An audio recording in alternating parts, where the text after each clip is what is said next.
না, বিনা নিমন্ত্রণ না। বিনা নিমন্ত্রণে না, অবশ্যই নিমন্ত্রণ। আর এটা হচ্ছে ওর পেয়ে গেছে পাতা, আর আমি ক্যামেরাম্যান। ফুচকা দেখে তো আমার একদমই মন মানছে না, এদিকে ক্যামেরা করব। এই তো একটা বউ পেয়েছি। না না, এটা আসল বউ না। আসল বউ মানে একটা লোকের বউ ঠিকই, কিন্তু এর বিয়ে না। এই যে পাওয়া গেছে, এটা হলো অরিজিনাল যার বিয়ে, মানে বৌভাত। বরমশাই আমাকে ক্যামেরা করছে। পকোড়াগুলো একটু ঠান্ডা হয়ে গেছিলো ঠিকই, এটা পেয়েছি। তারপর আসার পরে অনেক ছবি তুললাম, তার কারণ এত কষ্ট করে সেজেছি আর পোজ দিয়ে ছবি তুলবো না, এটা তো হয় না। দিয়ে ভেজ ডালটা আমি লেবুটা চটকে একদম গরম গরম মুখে পুড়ে দিলাম। সত্যি কথা, যেন অমৃতের স্বাদ। আর বরমশাইয়ের এবার পেয়েছে নালির পিস, আর যেটা ছিল বরমশাইয়ের সব থেকে প্রিয়। একটু মুখটা দেখো, যেন কি স্বাদ পেয়েছে। নমস্কার বন্ধুরা, আমি তোমাদের ঘরকন্যা শতাব্দী। আজ আবার একটা বিয়ে বাড়ির নিমন্ত্রণ আছে। আর না না, বিনা নিমন্ত্রণ না। বিনা নিমন্ত্রণে না, অবশ্যই নিমন্ত্রণ। আর এটা হচ্ছে ওর ভাইয়ের বিয়ে। সাজগোজটা একটু দেখো। চলো দেখা যাক বিয়ে বাড়িতে যে আমরা কি কি খাওয়া দাওয়া করি আর সেখানে কি কি অ্যারেঞ্জমেন্ট আছে, চলো দেখা যাক। ঘরের মধ্যে থেকে একটু পোজপাস দিয়ে নিলাম, জানি না বিয়ে বাড়িতে যে কতটা পোজপাস দিয়ে ছবি তুলবো। যাই হোক, আমরা বিয়ে বাড়িতে পৌঁছে গেছি। আর বিয়ে বাড়িটা আমার বেশি দূরে ছিল না, বাড়ির কাছাকাছি ছিল। সেখান থেকে বাড়ির থেকেই যখন ছবি তোলা শুরু হয়ে গেছে, তখন বিয়ে বাড়িতে যে কত ছবি তুলবো তার কোনো ইয়েই নেই।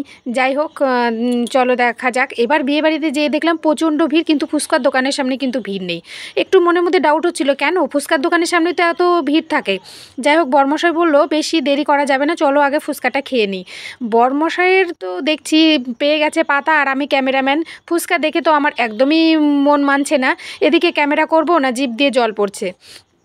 কিন্তু বরমশাই তো এদিকে খেয়েই যাচ্ছে। আমি অনেক অপেক্ষার পরে আমার পাতে মনে হয় এবার পড়বে। যাই হোক, পড়েছে। ফুচকাটা আমি টপ করে মুখে পুড়ে দিলাম। আর ফুচকাটা সত্যি খেতে দারুণ ছিল, তোমাদের বলে বোঝাতে পারবো না, যারা ফুচকা প্রেমী তারাই জানে। তারপর দেখো এখানে কফি দিচ্ছে, আমি একটু বাদেই কফিটা নিয়ে নিলাম। নিয়ে দেখো এতটা ভিড় এখানে, আমি বউয়ের কাছে যেতেই পারিনি। এইদিক ওইদিকে একটু থাকার পরে যখন বউয়ের ওইখানটা হালকা হয়েছে, তখনই ছুটে চলে এসেছি বউয়ের কাছে। আমি বউকে খুঁজে পাচ্ছি না, সবাই দেখো প্রেজেন্টেশন দেওয়ার জন্য। আর ভিতরটা কতটা সুন্দর করে এরা সাজিয়েছে আমি সেটাই দেখছিলাম, একদম কাচ দিয়ে ঘেরা প্যান্ডেলটা। যাই হোক, এই তো একটা বউ পেয়েছি। না না, এটা আসল বউ না। আসল বউ মানে একটা লোকের বউ ঠিকই, কিন্তু এর বিয়ে না। এই যে পাওয়া গেছে, এটা হলো অরিজিনাল যার বিয়ে, মানে বৌভাত তার। দেখে নাও তোমরা। বিয়েতে এসে সবাইকেই তো বউয়ের মতো লাগে, কিন্তু আসল বউটাকে একটু খুঁজতে দেরি হয়। যাই হোক, আমি বউকে দেখে প্রেজেন্টেশনটা দিয়ে চলে এসেছি পকোড়ার এখানে ছিল চিকেনের পকোড়া। আর এই পকোড়াটা নিতে বেশ কষ্ট হয়েছে, অনেকক্ষণ অপেক্ষার পরে দেখো কতটুকু দিয়েছে পকোড়া। এটা নিয়ে আমি চলে এসেছি। এবার খেতে বসেছি, ক্যামেরাটা দিয়েছি বরমশাইয়ের হাতে।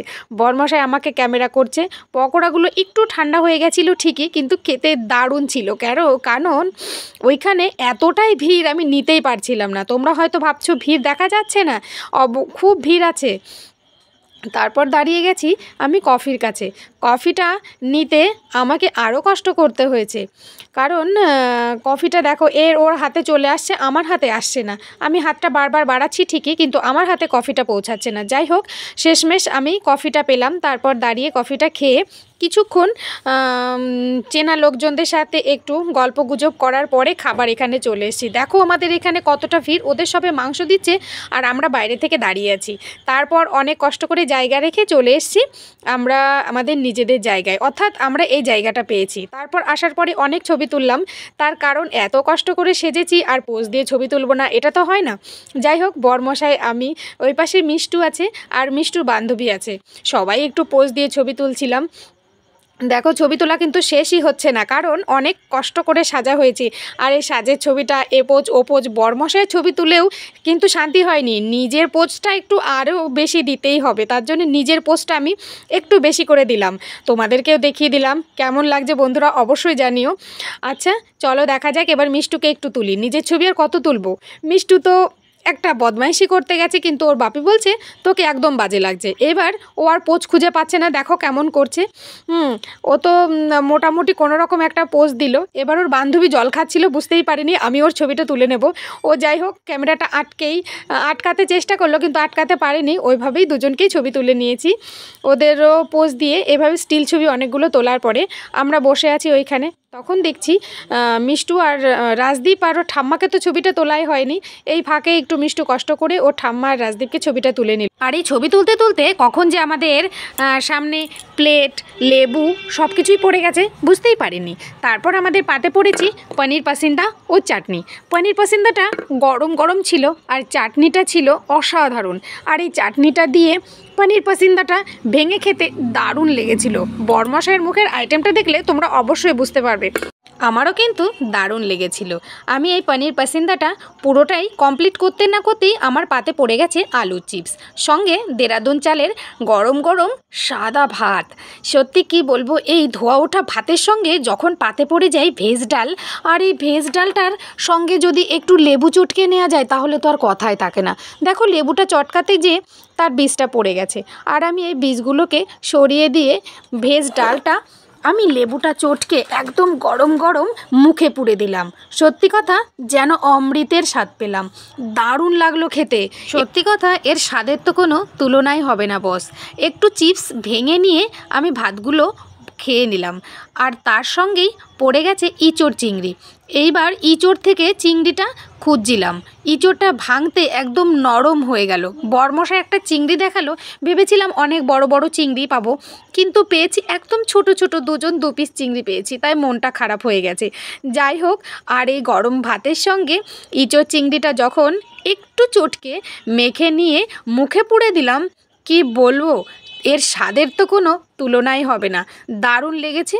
ভাতগুলো আমি পুরো পরিষ্কার করে খেয়ে নিয়েছি। তারপর পাতে পড়ে গেছে দই কাতলা, আর মাছটা এতটাই ফ্রেশ ছিল কি বলবো, তোমাদের ভেঙে দেখাচ্ছি, তোমরা একটু দেখো। বরমশাই মাছটা ভেঙে একটু খেয়ে দেখলো, দারুণ হয়েছে খেতে। আর তার সঙ্গে একটু কিন্তু দই কাতলার যে মশলাটা ছিল সেটাও কিন্তু দারুণ ছিল। আর ভাত দিয়ে মেখে পুরোটাই খেয়ে নিতে নিতেই পড়ে গেছে শো স্টপার, মটন, লাল লাল মটনের ঝোল। তার আগে অবশ্যই দিয়ে গেছে স্যালাডগুলো সাইডে সরিয়ে রেখেই 2 পিস মটন পড়েছে এবং তার সঙ্গে পড়েছে লাল লাল ঝোল। এটা দেখে কি বলবো, আর এই শো স্টপারের তো কোনো তুলনাই হবে না। বরমশাইয়ের পাতটাও তোমাদেরকে একটু দেখিয়ে দিলাম। সবাইকেই 2 পিস করে কেন দিয়ে গেল, এতে মনটা একটু খারাপ হচ্ছিল। দেখা যাক কি হয়। আর একটা নালির পিস পড়েছে, এটা তো আমি জমিয়ে খাবো। তারপর আমি ওই গরম ভাত দিয়ে আর মটনের লাল লাল ঝোলটা মাখিয়ে যখন মুখে পুরে দিয়েছি, যেন কি বলবো, এটা যে মুখে দিয়েছে সেই বুঝতে পারবে এর যে কি স্বাদ। তারপর সেখান থেকে একটু মটন ভেঙে মুখে পুরে দিলাম। দারুণ হয়েছিল মটন রান্নাটা। দেখো এতটা নরম হয়েছে যেন মনে হচ্ছে বাড়িতে প্রেসার কুকারে সিটি মেরে নরম করে রান্না করেছে। দারুণ লেগেছে, ঘরোয়াভাবে মনে হচ্ছে, আমরা মনেই হচ্ছে না কোথাও অনুষ্ঠান বাড়ির রান্নাটা খাচ্ছি। আর এই নালের পিসটা চুষে খেতেই দেখছি আবার টুপি মাথায় শেপ এসে গেছে যে আমাদেরকে পরিবেশন করছিল। সেখান থেকে আবার 2 পিস করে আমাদের পাতে মাটন দিয়ে গেল। বরমশাইকেও দিয়েছে, আমাকেও দিয়েছে। আমি বলেছি একটু ভালো দেখে 2 পিস মাটন দিতে, আর বরমশাইয়ের এবার পেয়েছে নালির পিস, আর যেটা ছিল বরমশাইয়ের সব থেকে প্রিয়, আর এটা পাওয়াতে খুব খুশি হয়েছে। আর যখন নালির পিসটা চুষে খেয়েছে, তোমরা একটু মুখটা দেখো, যেন কী স্বাদ পেয়েছে। দারুণ হয়েছিল রান্নাটা, তোমাদেরকে কি বলবো। যাই হোক, চলো দেখা যাক আমরা এই মাটন দিয়ে ভাতগুলো একে একে টপাটপ মেরে দিই। আর তোমরা ভাবছো আমার পাতে চিকেন, চিটিং, একদম চিটিং নয়, এটা দিয়েছে মিষ্টুর কাজ, কারণ মিষ্টু একটু চিকেনটা ভালোবাসে তো। আরও কখন যে আমার পাতের মধ্যে এই চিকেনের লেগ পিসটা দিয়ে দিয়েছে আমি বুঝতেই পারিনি। যাই হোক, সবটাই পুরো পরিষ্কার করে খেয়ে নিলাম। তারপর আমার পাতে পড়ে গেছে আলু বাকরির চাটনি। আর চাটনিটা ছিল দারুণ, আর আমার পাঁপড় দিয়ে এই চাটনিটা খেতে আমার তো দারুণ লাগে। তারপর আমাদের পাতে পড়ে গেছে কালাকাঁদ। আর আমি না মিষ্টি খেতে ভীষণ ভালোবাসি। তোমরা হয়তো ভাবছো তুমি কি খেতে ভালোবাসো না, মাটন খেতে ভালোবাসো, মাছ খেতে ভালোবাসো। আসলে সব কিছুই আমার কাছে দারুণ লাগে, তার মধ্যে মিষ্টিটা একটু বেশি ভালো লাগে।